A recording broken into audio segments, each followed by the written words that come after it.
قساوت قلب معنا خو د زړه او قساوت معنا دا سختوالی. نو پښتو کې معنا شوا قساوت قلب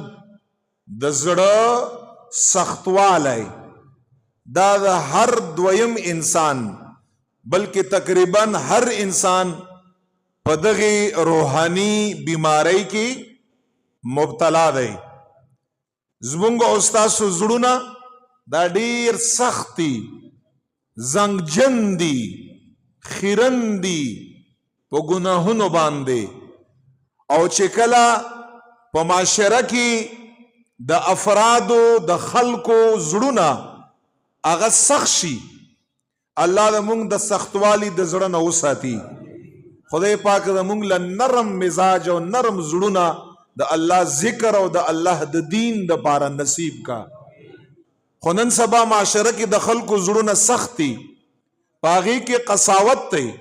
په هغې کې سختوالی دی. او چې کله په معاشره کې د زمونږ او د ستاسو افرادو زړونه سخت شي، دغه معاشره زوال پذیر شي. زوال پذیر کله ګرځي چې زمونږ او ستاسو کله زړونه سخت شي، په زړونو باندې د الٰه العالمین خبرې اثر نه کوي، د رسول کریم آقا علیہ السلام مبارک خبرې اثر نه کوي، د صحابه کرام اهل بیت علیهم السلام و رضوان الله تعالی علیهم اجمعین د اغوی اقوال مونږ او ستاسو په زړه باندې چې کله اثر نه کوي، د اولیاء پاکانو علماو د اغوی نصائح او د اغوی وعظونه او نصیحتونه چې کله زمونږ او ستاسو په زړه باندې اثر کول ختم کا،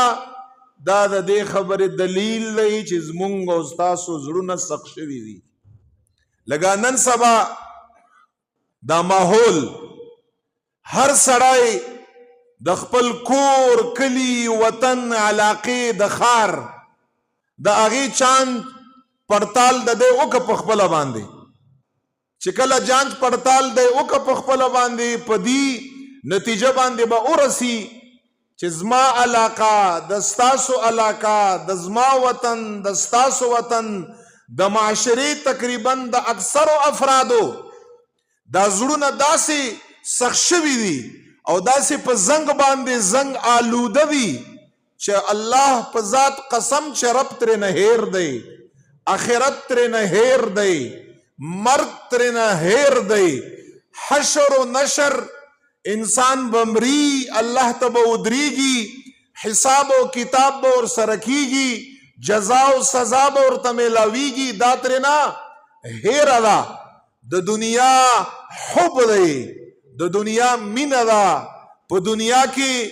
د ضرورت نه زیات شغل دی، ذکر د الله د زما او ستا په زبان باندې ختم دی. غفلت نه د زمونږ او ستاسو زړونه او سینې ډکې دي، او زمونږ او ستاسو د ګناهونو کثرت دا دومره ډیر دی چې زما او ستا ورځ، د زما او ستا شپه، د زما او ستا اجتماع، د زما او ستا تنهایی، د زما او ستا سفر، د زما او ستا حضر، دغه ټول شیونه د زما او ستا د ګناهونو نه ډک دي. که ځان له یو په ګناه کې مبتلا یو، که چا سره یو په ګناه کې مبتلا یو، ورځې په ګناه کې مبتلا یو، د شپې په ګناه کې مبتلا یو، په سفر کې په ګناه کې مبتلا یو، په حضر کې په ګناه کې مبتلا یو. کثرت د ګناهونو ډیر دی. الله جل جلاله یاد ذکر هغه زما او ستا په زبان نشتا، غفلت مو ډیر دی، مرګ رانه هیر دی، آخرت رانه هیر دی. زمونږ او ستاسو دا زړونه دومره سخت ګرځېدلي دي او دومره قساوت دی پکې چې د حضور مبارک خبرې، د حضور مبارک خبرې چې په منبر باندې په محفل کې تاسو په کتاب کې ګورئ، چرته یا اورئ په سوشل میډیا باندې، مونږ او ستاسو په زړه باندې اثر نه کا. د الٰه العالمین پاک خبرې کلام پاک قرآن مجید چې دا د احکامو د عقایدو د پند د نصیحت د وعظ د خیرخواهی کتاب دی والله د هغې خبرې مونږ او ستاسو په زړو باندې سمې نه لګي په ذهن باندې سمې نه لګي زړه مرته تنګ شي د حضور مبارک خبرو ته چې صحابه کرام مبارکان به د حضور مبارک خبرو پسې مړه کېده حضور مبارک کلام پسې به صحابو ځانونه قربانوله بلکې چې حضور مبارک به په منځ کې په جمع کې قرت د کلام پاک تلاوت مختصر که صحابو به ورته فرمایل قربان ډیر تلاوت کوئ د کلام پاک ستاسو تلاوت یا رسول الله مونږ له خوند راکوي مونږ له مزه راکوي زمونږ په ایمان کې زیادت کا زمونږ آخرت طرف ته راغب کوي آخرت په طرف باندې هم متوجه کوي دغه کلام پاک د رب العالمین زمونږ او ستاسو په زړو کې څه تبدیلی نه راولي په هغې نه څه پند نصیحت ما او تا نه اخلو دا قساوت قلب دی